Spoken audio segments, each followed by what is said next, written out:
Hi, നമ്മൾ പലപ്പോഴും ഒരു ബ്രാൻഡിൻ്റെ മുകളിൽ ടി എം എന്ന് അല്ലെങ്കിൽ ആർ എന്ന് മെൻഷൻ ചെയ്ത് കണ്ടിട്ടുണ്ടാകും. എന്താണ് ടി എമ്മും ആറും തമ്മിലുള്ള വ്യത്യാസം എന്നറിയാം?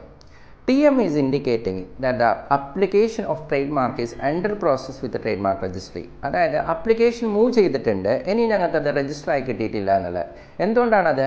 കാരണം ഈ ട്രേഡ് മാർക്ക് എന്ന് പറയുന്നത് കുറച്ച് ലോങ് പ്രോസസ്സാണ്. May be 6 months, minimum 6 months, അല്ലെങ്കിൽ 1 year ആവാം, അല്ലെങ്കിൽ 2 years ആവാം.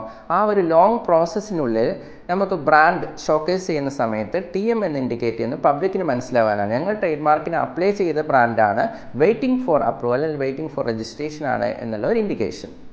സ്വാഭാവികമായിട്ട് എന്തായിരിക്കും ആർ എന്ന് പറയുന്നത് രജിസ്റ്റേർഡ് ആയി അവരുടെ പ്രോപ്പർട്ടി ആയി മാറിക്കഴിഞ്ഞു എന്നുള്ളതാണ് രജിസ്റ്റേർഡ് എന്നുള്ള ബ്രാൻഡ്.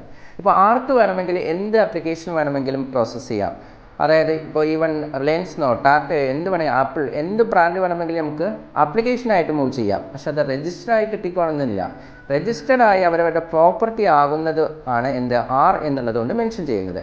അപ്പോൾ ടി എം എന്ന് ഉദ്ദേശിക്കുന്നത് ഞങ്ങൾ trade mark is under process ആണ്, ആർ എന്ന് പറഞ്ഞാൽ രജിസ്റ്റേർഡ് ആണ് എന്നുള്ളത്. So clear?